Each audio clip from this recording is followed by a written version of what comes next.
Playboy, you made that beat.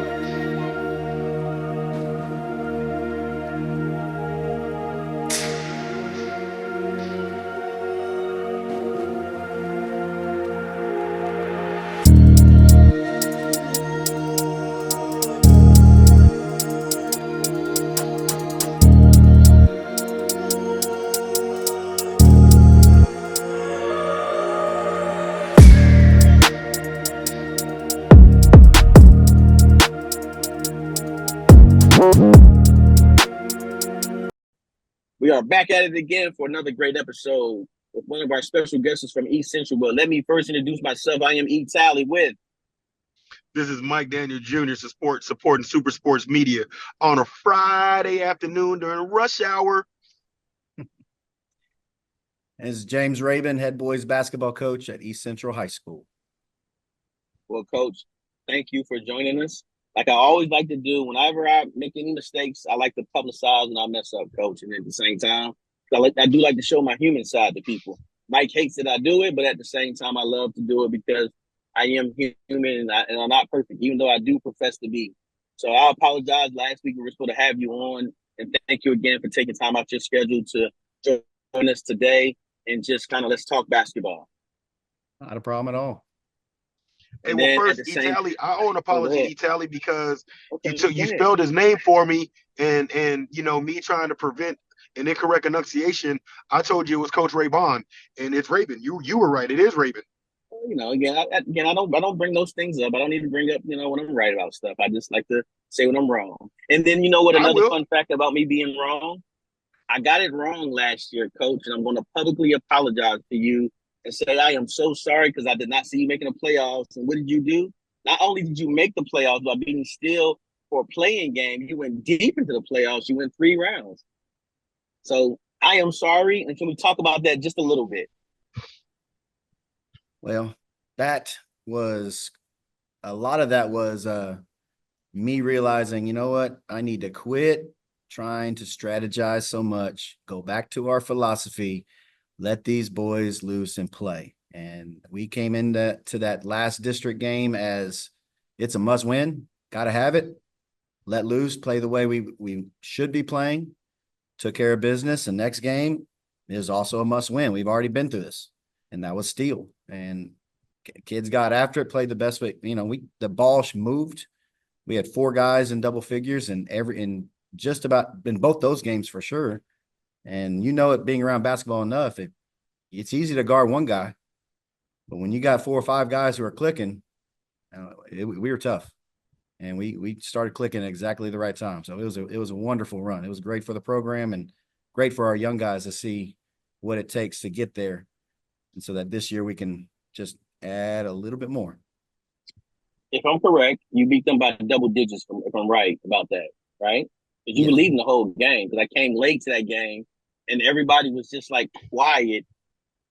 That game, they were quiet, and then even the next round game, which you defeated a tough Reagan team, if I'm correct, at a neutral site at Davenport, am I right? Correct. And you guys were just like you just said, y'all were clicking, but the way you were playing was just so unselfish. To watch Jacob Stewart make the extra pass, that was a beautiful thing to watch. Yeah, and then also the fact that he made that shot versus Reagan too. Yes, he did make a lot of good extra passes, but we needed him to hit certain shots at certain times, and the man stepped up to the plate. Well, that's one thing I did love about his game, that he knew when to take over, and that fourth quarter belonged to him a lot of games. And he came up big for you guys in both games as far as, you just making it into playoffs and then knocking off Reagan at that first round game. That was like, wow. That was again, you had a lot of people shocked and just in disbelief. So I want to congratulate you on that. Again, I love watching you play right now, and I've seen you guys play a little bit this past weekend. And man, defense is something that your team has mastered the defensive side. Yeah, it's going to be even better, I think, this year. We're moving a little bit. We're got an extra gear right now, and we're not even full strength, but it's going to be fun to watch. Okay, we're going to jump right into these questions here. I'm going to ask the first question in reference to what do you believe are the key factors to the So you having the success you've been having for the past 2 years, especially like last year, you made the playoffs. I believe you made the playoffs the year before, didn't you? So the last 2 years, oh, you didn't make it. Okay, you didn't make it last year, but the year before that, right? The year before that, we did not. I thought you made okay anyway. But how are you having the success you're having in reference to winning the way you're winning, to where though you do find a way to win games? And what do you have to help or to contribute to that? I'm a big Mike Tomlin fan, and one of his quotes is the standard is the standard. And I think having a consistency in your expectations every single year and letting them know that we are not going to drop below that standard, we're going to try to push the bar higher. And I really am big on earning everything. That's how I grew up, is that you earn everything in life. My dad kicked my butt in basketball one-on-one every day until I could finally beat him. And then after I beat him, he said his knees hurt and he quit playing me. But we really lean on earn it. If you want the right to play, then beat the guy next to you. Do what's asked to do at the standard that we're asking you to play at. If you can't do that, then the next guy has the opportunity to take your spot. And that goes into what's happening on the floor in the classroom, your behavior. We're going to love you, but we're going to hold you accountable. And if you can't live up to the standard, next guy can. Okay. Are you ready for a question, Mike? I am. I've got a little bonus insert question, Coach. I've been itching to ask you this, and we've crossed paths, but it's been kind of rush situations. But what I want to ask you, Coach, see, I graduated in 1999, and that was right after the good old East Central Stan Bonowitz era. Mm-hmm. Play hard, play fast, play D. Last year and the ending of the year before, but definitely last year, you guys started emulating and resembling the East Central culture of old, right? And East Central, family-oriented, culture-oriented. What was it that just brought back that old culture? What was it, Coach? Because I'm gonna tell you, I saw y'all early in the season against O'Connor, and then I saw y'all at the Reagan game, and my gosh, in my Atlanta, it looked like the old-fashioned 1990s East Central, and it was beautiful to see. What was it, Coach? Well, a lot of that is the philosophy. A lot of that is I really don't want this to be my brain versus the other coach's brain. I want the players to go out there, and that's going to win the game. I want to take the other coach out of it. I want it to be up and down. I want it to be quick change of possessions. I want his team shooting faster than they're supposed to be shooting, and start playing our speed. And if you're going to play our speed, that's great. We do it every single day. You're going to try it just for a little bit and practice it versus your JV. There's no possible way you're going to be anywhere near where you need to be when we start firing away at you. And we're not going to give up. I wouldn't look at my team and pick one or two guys and say, these guys are the best players in the entire program. They're D1, they're D2. We're not going to do that. We're going to go, you know what? If everyone in here if all five of these guys can average 12 points a game, that's already 60. I'm not very good at math. I just teach it. But if we're all flying around and playing that way, other teams don't want to do that. Other teams don't have that depth like we do. I think this year I legitimately can look at and say I will play 10 guys, and it might be a 5 in, 5 out this year. I feel really comfortable at those, and I still got some other guys that'll be trying to earn one of those spots of those 10 guys. So if you're going to play us, you better be ready. You're going to have some guys that are be cramping. You're going to have some guys that are going to be needing subs, and the other team's going to have to get into their bench. And that most coaches don't like to play but 7 or 8. So they're going to be in trouble when they play the Hornets this year for sure. I love it. And that's one thing I loved about your incoming freshman last year. You had about 3 or 4 guys you kind of rotated early to see who kind of got a few of the spots there. And I just love your what you're doing over there with that group right there. Because, man, you didn't fib to me. You told me, you said, hey, man, 2 of these guys are going to play. 2 going to get ready and primed. And when I watched y'all play this past weekend, I saw what you were talking about. You got a group of kids that It don't get tired. Hmm. It don't get tired. But we're talking about, players and let's move to player development. What do you do over there in over there as far as East Central to make player development big for you guys? How are you making sure you get that player development going? Well, a lot of that with the player development, building IQ, and I've heard a couple of the other coaches you've interviewed before that they kind of mentioned the same type of thing. You see the AAU teams, and a lot of them will work on skills.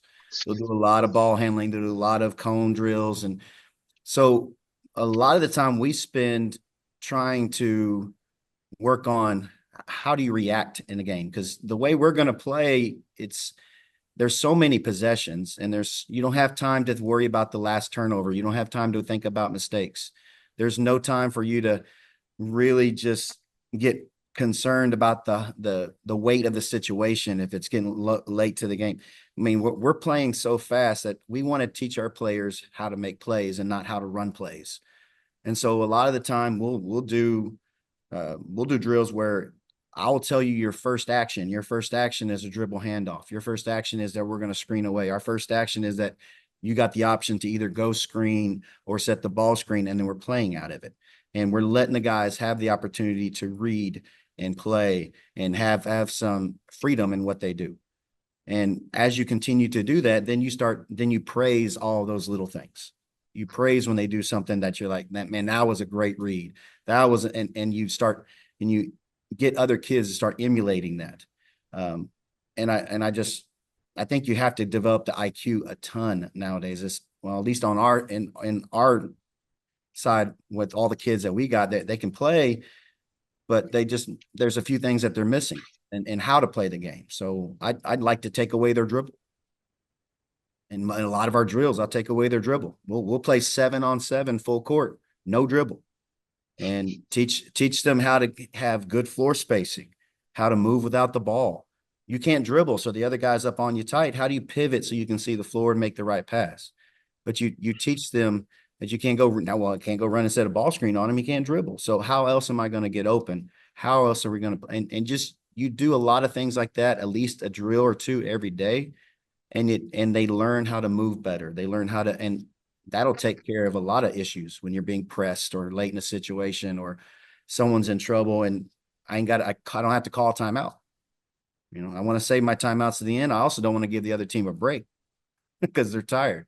So I want my guys to be able to play through the adversity and be able to figure things out on their own. And so we emulate a lot of that in our practices. So it sounds like you guys do a lot of situation drills also. It Yes. sounds like. And so do you do that at the beginning of practice or what part of practice do you really look forward to trying to put those things in? Is it like beginning, hey, we're going to run through a few things, or hey, I know we're playing still, so since we're playing still, they do a lot of these things right here, or do you add it more at the end to where though you just kind of as you're winding down? I will always do some skills and a lot of fast paced conditioning stuff at the beginning because I don't want to do those type of things when we're fresh. Okay. I want us to be fatigued. I want us to be tired. I want to take them outside, go hit the bleachers, and now let's go practice. Right, I want to go run a mile. I want us to get our warm up. That's full court nonstop. I want to get all running stuff, get our heart rate up, get our sweat going, start getting into our head a little bit, and then see, can we execute? Can we focus? Okay. Because if we're going to play that way, we got to be able to execute when we're that way. And so that's when I like to do it. I don't want to do it early because everyone's good when they're fresh. That's true. Hey, good answer, Coach. Well, that kind of takes care of strength and conditioning in the program. We know what they do, right? That kind of makes sense, and they prove it when they're out there. So I'm gonna skip that question, Coach. I'm gonna go to because I know strength and conditioning is important and huge in just magnum PI in your program. Mm-hmm. So culture and building your own camaraderie amongst your players. How do you foster that environment that brings out the best in your Hornets? I think the majority of it is getting those kids together. I mean, you see it from a lot of the programs that'll do like their AAU all summer long. They'll have their own AAU team. Those teams tend to have their teams tend to click really well. They seem like they are vibing really well together. So we try to spend a lot of time together. You know, we try to get the guys to go to the same football games together, support their teammates, volleyball games, softball, baseball in the spring, spend time together. They go out to eat together. We spend, you know, the overnight trip that we take to Allen during Christmas is huge because it's right there in the middle district, right there for the Meta district. And those guys just being together, loving on each other, learning, laughing together, eating together, and just spending time together is so important. I mean, we do community service every year. We did a big one with Feed My Starving Children and packing food boxes together. And just those times, you just can't replace that. I mean, you'll remember your big games and your games at your big shots and stuff, but you'll remember your brothers that you were in battle with every single day more. You'll remember those moments more. And so that's our thing, is we just try to make sure that they're spending as much time together that we can possibly, you know, come up with, you know, find times to get together. And that's big. Outstanding. Love that answer. All right, Coach. Some obstacles that you had along the way of coaching. How do you overcome those, and what do you do? What do you do to make sure those obstacles don't become, you know, things later on down the road also, to where like, whatever you dealt with this year, next year, you're gonna make sure you prevent that. Our biggest one right now, I think, is you really need those multi-sport guys because they just bring something that's just different. And they bring some grit. They bring something that you're like, I got to have that guy. I got to have that guy. But when you're in basketball in the state of Texas and you got multi-sport guys and they're in football, they're in track, which is great. But that means I only get them 2.5 months out of the year. You know, I don't get them very often. So it's tough to really, really develop those guys. So you really have to focus on the guys that you have and being able to get them to that level so that when you add in those top tier athletes, those top tier players, and you can fit them in the little cracks and they just make you that much better. And you're not having to just rely on them specifically just because that's a dude. He's got to play. He's got to play, but we don't need him to be that guy. We just need him to be a dude and be himself and just play hard and do the thing, fit right in with everybody else. And, you know, I know this football team's going to make a big run, but I also know that when we're having home games in November, they're going to be in the stands watching our guys and they're going to know what's expected, what the standard is, what the level, the speed that we're going to play at, so that when they get in, they just know, okay, if I'm not going as hard as everybody else, I'm going to stand out for the wrong reasons. And so it's that, I think that's been the biggest deal, is just really trying to figure out how do you avoid knowing that if I get those guys, then we're going to be good. You know, I mean, I get those guys. We got to be good without them, but if they get here, we're going to be even better. Wow. Okay. Good stuff. Good stuff. Great, Mike. So continuing on challenges and obstacles, right, Coach? Can you give us an example of a game or a season that you and your Hornets faced some adversity, and what measures did you take to lead them through that to ultimately achieve success, Coach? Well, I would lean towards, and we didn't even win this game, but I'd lean towards last year's game when we played Clemens at Clemens. We had some adversity that happened earlier in district. Lost a guy because he made a poor decision. And then we lost some momentum, lost some confidence, and we took some losses, a few in a row. And we came into Clemens and everything on paper, my philosophy and our coaching staff looking at it and going, Coach, we're going to mess them up with this. This is going to work. This is going to work. And it didn't work. We got out of our typical style. We tried to outthink it as opposed to just, you know, letting them go, let the horses run. In the second half, we started back into pressing and running and pressing and running. And if we had 2 more minutes left in that game, we would have beat them at their place. we were right where we needed to be. With the kid, and I walked into the locker room, and I know the kids were disappointed because we only had one district game remaining, and we knew we needed to get one of those two. And I told them, I said, that's on me. Okay. I can promise you the next game, it's going to be 94 feet for all 32 minutes, and San Marcos is going to feel the wrath. We're going to go. We're going to bring the sting, and they're going to be in trouble. And the guys were like, yeah, coach, let's do it. And, that game still and it just kept spiraling in the right direction for us. And that was just, that was a little grow up moment for me as well. As coaches, we got to learn, I can X's and O's look great, but what's the strength of your program? What's the strength of your team? And, when you lean on that, you're not going to be wrong. And that's why I love that about you guys. That's one thing I love about high school basketball. Those teaching moments, those learning moments are all so important. So with that being said, like we already talked about already in reference to your player development, but what are you doing special with those incoming freshmen and those eighth graders when you don't get your hands on them yet, but you still kind of have them in the pipeline, they're coming. What are you doing to get them ready for high school basketball? Because we all know high school basketball is much faster, and it is a sense of 6A is faster than 5A and so on and so on. And you guys do play fast. So what are you doing to get those guys up to speed? Well, first we get the incoming eighth graders, the incoming freshmen, we put them in our summer league. And this our incoming freshmen, every freshman team they played during the summer, they beat them all, including both those schools on the other side of I-10.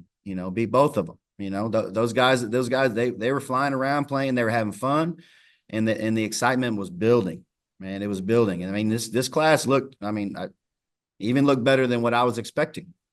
And we take some of those top tier guys, because we do have quite a few of those that are playing multi-sports, just as usual. But we take some of the ones that are top tier straight basketball guys, and we move them into the older period from day one. And we say, you know what? Two things are going to happen. We're going to throw you in the fire and let's see what happens. You're either going to let the older guys kind of push you around, or you're going to grow up a little bit and start chasing after some of their positions.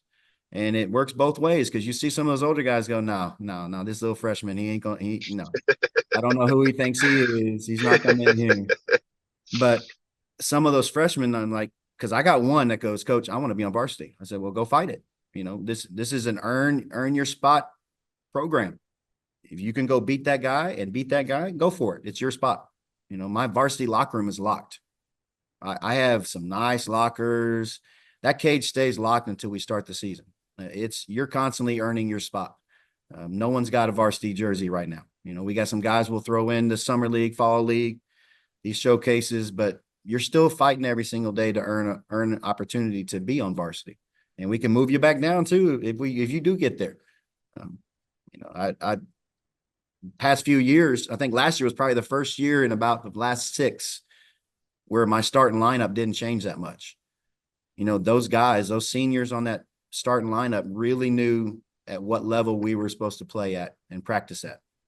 But it's a earn it situation every single day in practice. So basketball, you only get 2 practices before your next game. So if you're not playing at the level you need to be playing at in one of those practices, you've lost 50% of your opportunities to be a varsity player and compete at the right level for us. So we're going to move on to the next guy. So I have different starting lineups, different rotations, just because someone else earned it. And that's life. You're going to have to earn everything in life. So I'm going to teach them how that this is life. My program is going to be like life.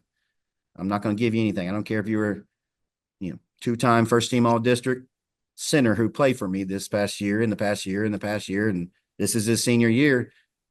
Nothing's going to be given to him. When those football guys come in there, I guarantee you they're going to push him for that spot. And I'm excited to see how he responds. So basically, nobody's safe mentality. Never. No, nothing's given. Nothing given in life. You got to go get it. Now, Coach, I have a question. Okay. Off season last school year, you guys faced some adversity, right? And it was adversity that was tied humongously to your program. What have you done to reel your guys in? What have you done to continue building that piece that is no longer with you now? How did you handle that adverse situation, Coach? Well, I mean, we're all about trying to teach these kids what it's like to be a man, we want you to be a great human being, a great father, a great husband. You're going to make some poor decisions in life, and every decision you make, you got to live with the consequences. And that I owned up to not coaching the right way in a few of those games in district. I owned up to it. And repercussions of that is that we didn't get to the level we wanted to get at. But when things like that happen, when anything happens, it's how you respond. That's part of one of the philosophies here at East Central is that E plus R equals O. Events in your life plus how you respond to those events determine the outcomes of your life. You can choose to focus on the negatives, and that's where you're going to end up going. You're going to follow down that path. You can try to find the positives and how you can turn that around to make it positive. Then you're going to go down that path. So it's just really how you respond to anything that's going to happen to you in life, because goodness knows you're going to get kicked down quite a few times. How do you get up? So it's all about your response, and it's about finding the positives and saying, hey, we just got to grow. We got to keep on moving forward. And you want to know something, Coach? Your answer right there to that bigger than basketball question, that's how you coach, because I've literally seen you, hey, next play, right? It ain't about the turnovers, what you do after the turnover. And I've literally watched you in action coach your boys, which is why that's why I feel you have the success you have, because they're not worried about if I make that mistake, I'm coming out. If I make that mistake and I don't do something about the mistake I just made, then and so I can relate to that because I've watched you implement that with your coaching style. So kudos, Coach. Kudos. Appreciate it. Yeah. All right, Coach, my last question before we go to rapid fire, and then you let us know some fun fact about yourself. All right. So, I like to ask this question because, one, I like the audience to know who you are and get to know, the selfless service you give every day.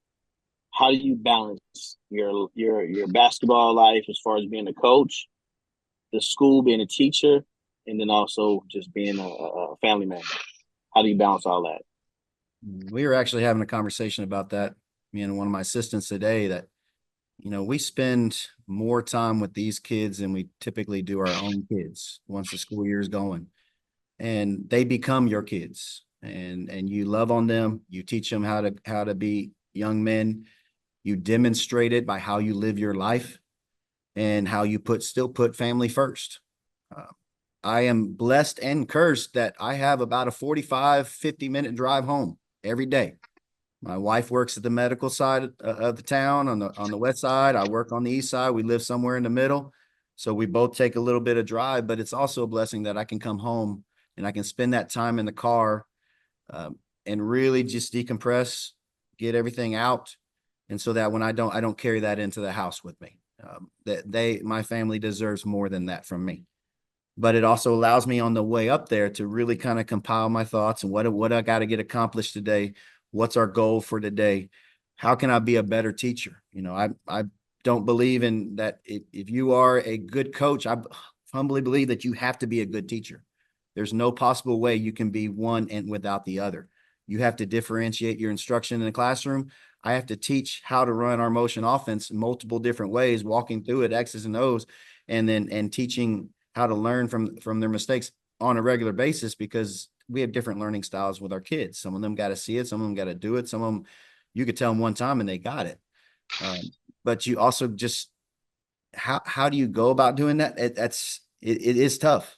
It's tough, but you have to make sure that you demonstrate that to the kids that, there's a lot of things more important in life.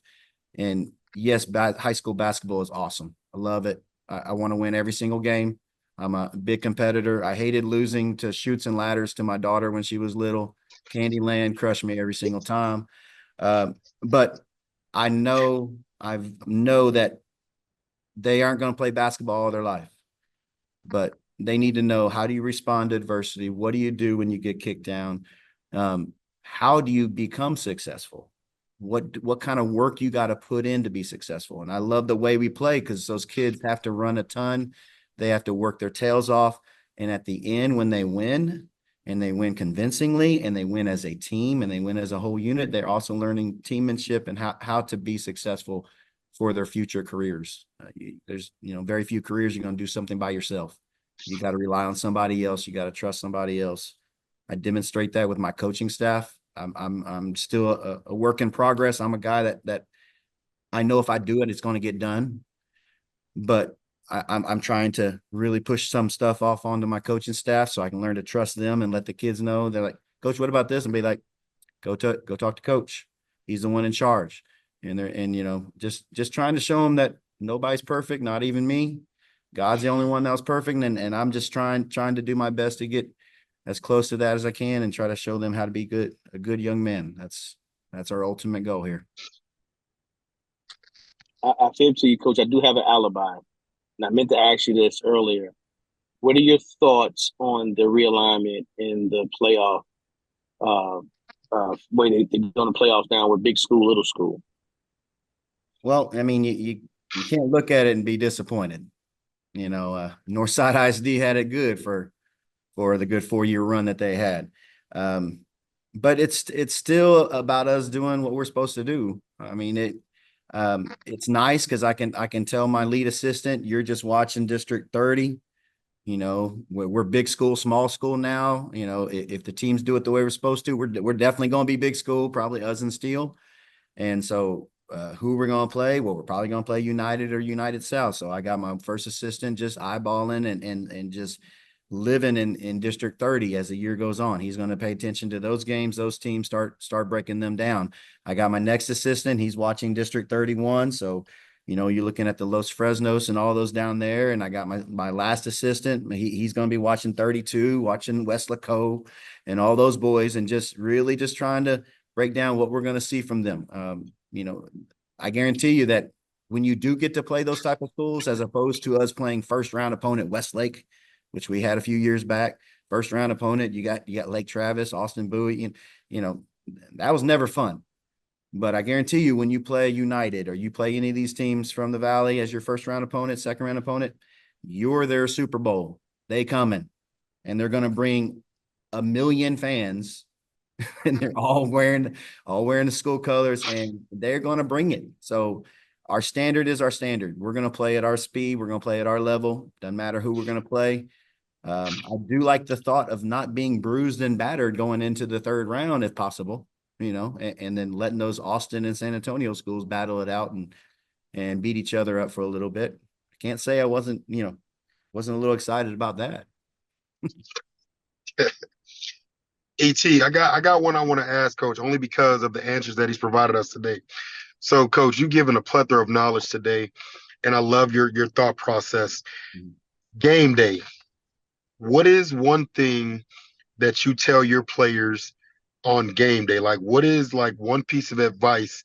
Like, I've heard you talk about the standard is a standard, but what is that one piece of game day advice you give your Hornets? I don't know if I can give you one piece. We'll take three. We sure will. Okay. We're definitely going to tell them that we're going to wear them down. That first quarter, they may even have a lead. It doesn't really matter. When you see a point guard that's a dynamic point guard and he's trying to break the press all by himself, I said, just smile. He's going to wear down. He can't do that for 32 minutes. We're going to play 5 in, 5 out. You're going to run in on the floor. You're going to run off the floor, and we're going to keep bringing it. And they are going to wear down. Okay. Keep playing our style, keep moving the ball, trust the process, and just keep bringing it. Okay. At some point in time, they're going to break. Even if it's a 4-point run in the first quarter, 4-point run in the second, 4-point run in the third, we're going to be up 15, possibly 20 by the end of the game. They're going to wear down. And you were in person and watched that O'Connor game. And O'Connor is an extremely well coached, solid program. Obviously went to the regional finals. Great team. but we wore those jokers down here in the Hornets Nest. They were, I mean, they were not ready. And that's a compliment to our coaching staff and what we did in the off season, our strength and conditioning program, and just kids bought into to what we're asking to do. And it's the same thing with Buda Johnson. Man, in the second round of playoffs, they wore the heck out, and they were not ready to run like that, which apparently Austin doesn't run like that. So it was a blessing for us. But that's just it. I'm really just going to be encouraging them. And what you said earlier was, if you make a mistake, you're not coming out. But if you don't try to make up for that mistake, then there's your sub. So just keep playing hard and just know that I'm not the old Stan Bonowitz. You won't hear me stomp the floor really loud and everyone go, oh no, don't look at him. Coach is mad. No, I'm yelling, but I'm excited. I'll be the first guy to pick you up when you take a charge. Man, I get excited by these kids and how hard they play. It's just, it's a blessing for me because I know they're doing that because they want to do what we're doing. It's fun. It's fun style. I can't imagine walking it up playing zone. It's worst experience ever. And Coach, I believe that because Coach Hurst and Reagan style, that dribble drive until they catch you slipping. Mm-hmm. Well, what they didn't know is that y'all were ready for that. And good God Almighty, it was beautiful because I've seen that dribble drive. Like, I've seen them run that thing 27 times in a row until they got what they wanted. And they tried you guys with it, and y'all were right there. Come on, we're waiting. Y'all gonna break before we do. And it was fun watching the who's gonna break battle within that Reagan game because, like, he's got his philosophy. They're gonna break before we do, and you've got yours. They're gonna break before we do. And it was a tug of war for the ages. Like, that was a hell of a ball game, man. It was. It really was. So thank you for that game day wisdom, Coach. Not a problem. Are you gonna do rapid fire, Mike, or want me to do it? I'm not gonna rapid fire, but you get your fun fact though. That's your cue. All right, Coach. Let the audience know something that no one knows. We call them fun facts about yourself. I am the product of my parents in more ways than one. Not only the obvious, but my mom's a math teacher. I'm a math teacher. I teach a college math class here at the high school. My dad was a coach. He just retired this past year after coaching 53 years on the sidelines, coaching football here in the state of Texas, including four state titles in 6-man football. And he's been and he did everything. And then on top of that, okay, here's one that no one knows. I was very close to not being here. My mom was in August 1st, 1966. She was the very last person to talk to Charles Whitman, the shooter that was at the UT Tower in one of the first real mass shootings. She was one of the last people to talk to him and live. They had come down off of the top of the tower. He had already killed a couple of people, including the secretary and everything. And they just glanced at him and, hey, and he said, hello. And they kept on walking, and he had 2 rifles in his hand at the point in time and went up to the top of the tower. And it was awful, but they came down off the elevator and there was people hiding and stuff and they didn't know why. And there's something that no one knows. Wow. That's, woo, man. Wow. Okay, that's you messed us up with that one, Coach. That's okay. You're gonna win the award on that one. You're gonna win the award on that one. I will say though, my dad taught for 53 years. This is my 22nd year, and I got a younger brother who's the newest Coach Rabon. He's in his 6th year coaching football. So there's 3 of us right now, 3 Coach Rabons. Okay, wow. That's what's up. All right, Coach, we're gonna jump into this rapid fire. Okay. I'm gonna do it. I'm gonna do this unfairly. Are you a Dallas Cowboys fan? No, and it's okay. Great. My team is playing them this weekend, so that was one of the questions I had for him. Cowboys or Steelers? So you just straight black and gold all the way to and through, huh? You are darn right. It was meant to be, meant to be. Is that why you pick East Central, coach? Because you're like, let me Look, find for teams. real. No, That's but close that was to icing on top, man. Okay. All right. Well, go ahead, Mike. It sounds like you got the rapid fire. Go ahead, go. All right, coach. You ready? I'm ready. Bills or Texans? What? What is my choices? Bills, Buffalo Bills, or the Texans? Who you got this weekend? Oh. Big AFC clash. Man, I like the Texans. I really like the way they play. Plus, I think the Steelers have a better chance against the Texans than the Bills. Okay. Bills beat the dog out of it last year. Okay. Pizza or calzone? I'm a pizza boy for sure. I love me. I'll fold it sometimes, but I do love me some pizza. Cheeseburger or hot dog? Cheeseburger. That's easy. We obviously know the next answer, but I'm going to ask it anyway because I didn't know who your team was till 32 seconds ago. Cowboys or Steelers? What's funny is my brother got me on the Steelers for sure because back then it was like my family was all Cowboys fans. And what's the next baddest team? Oh, that Steel Curtain, man. So we went Steelers from then on, and I watched my brother, and I was like, I want to be just like my brother. And so, yeah, I've been a Steelers fan all my life ever since I saw that. So definitely Steelers.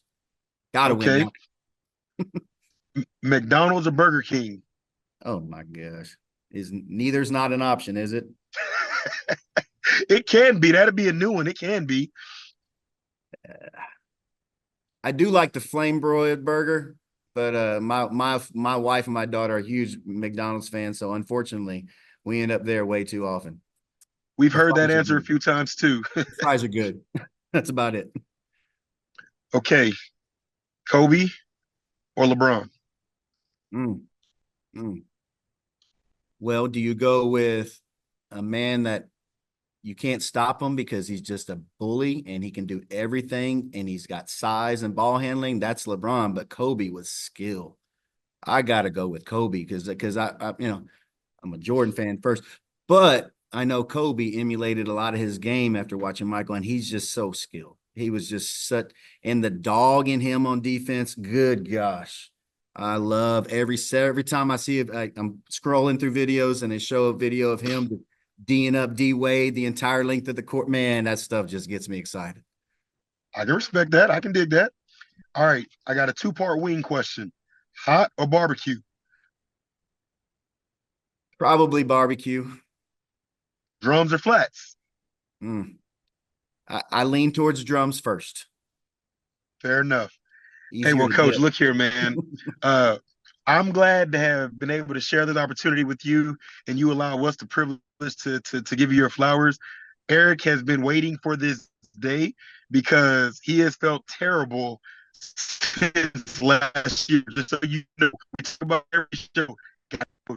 Man, he's felt terrible. So I'm excited that you allowed us to share with you today, Coach. Thank you for being on with us. Man, it's been a pleasure, guys. I appreciate it. No, seriously, Coach, you just don't understand, man. I'm a big fan of yours. I've always been a big fan of yours. Just what you have, like like we talked earlier before the show started.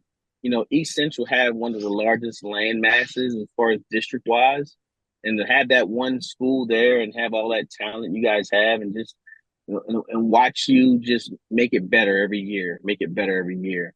I think that's just awesome what you're doing, man. So I really respect what you're doing over there. So keep doing it. And I'll say it publicly, I do have you guys making playoffs. There you go, right there. That was a wiser decision. You're getting wiser in your older age. Yes, sir. Get him, Coach. Hey, we're gonna get it right. All right, we're gonna get one of them right. And then, hey, the other thing too, I love how you guys your stadium or your gym is set up. And so that brings me to definitely want to catch one of your home games this year. I look forward to that. Yeah, too. The Hornets' nest. Literally the Hornets' nest. Bring it. Yes, I love it. You know I'm coming, Coach. You know I'm coming. All right. We'll save you a seat. Yes, sir. Appreciate it again, Coach. Thank you. All right, Coach. Have a blessed one. Y'all as well. Thank you, guys.